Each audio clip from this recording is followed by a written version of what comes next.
جانتے عباس کو اللہ نے اتنی عظمت دی ہے، اتنی طاقت دی ہے کہ اگر کوئی چیز تقدیر میں نہ ہو ان سے مانگا جائے تو یہ دے دیتے ہیں۔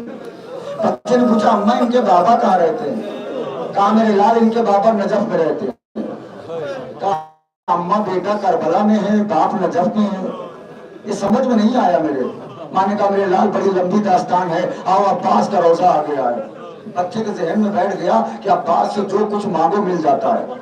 ماں پہنچی، عباس کے روزے کی جالی پکڑی، روتے روتے گری، بے ہوش ہو گئی۔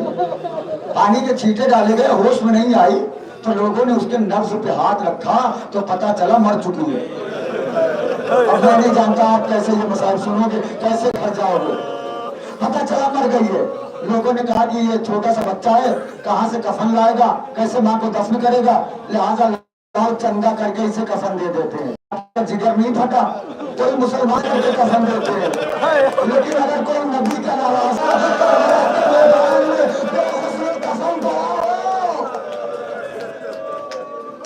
جزاکم اللہ خیر الجزا، خدا ہی نوازے پر رحمت نازل فرمائے۔ بہت روتے ہوئے گھر جائیں گے آپ بتا رہو۔ ایک مرتبہ جب لوگوں نے کہا لاؤ چندہ کر لو، اس کی ماں کو کفن دیا جائے، قیامت آ گئی۔ بچہ دوڑ کے گیا، عباس کے روزے کی جالی پکڑی اور ان کی طرف مخاطب ہو کے کہا خبردار، میری ماں کو کوئی ہاتھ نہ لگا۔ یہ کہنے کے بعد عباس کے روزے کی جالی ہلا کے کہتا ہے مولا عباس، میری ماں نے ابھی راستے میں بتایا تھا اگر کوئی چیز تقدیر میں نہ ہو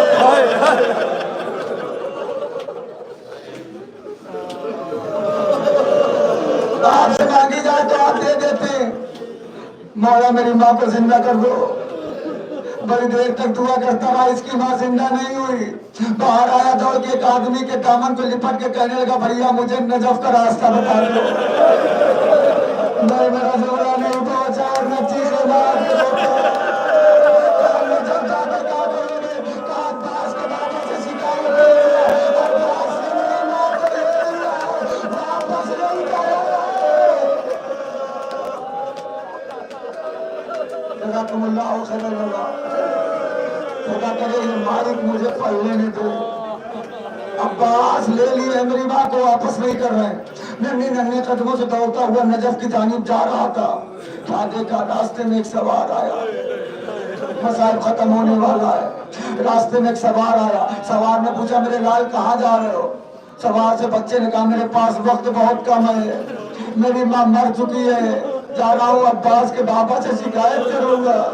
عباس نے میری ماں کو لے لیا ہے، واپس نہیں کر رہے۔ سوار نے کہا میرے لال نجف نہ جا، روزے میں جا کے دیکھ تیری ماں زندہ ہو گئی۔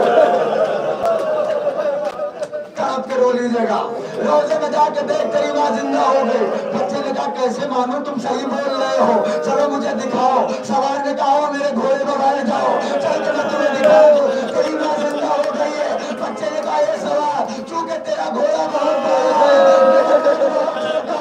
لہٰذا مجھے اپنے ہاتھوں سے اٹھاؤ۔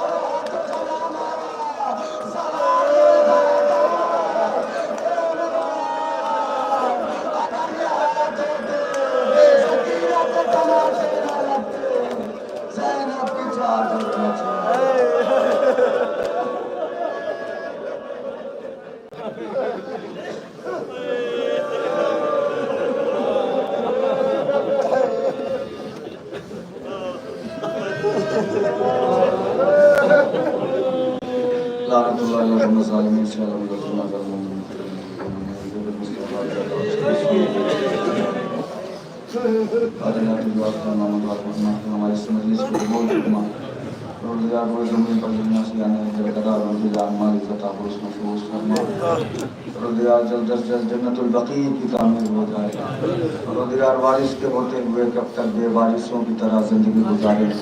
تیری بارگاہ میں عزاداروں کی التماس ہے، ہمارے حقیقی وارث حضرت حجت کے ظہور میں تعبیر فرما، ہم کو ان کے اعوان و انصار میں شمار فرما، وتقبل منا انک انت السمیع العلیم، ماتم اقصد۔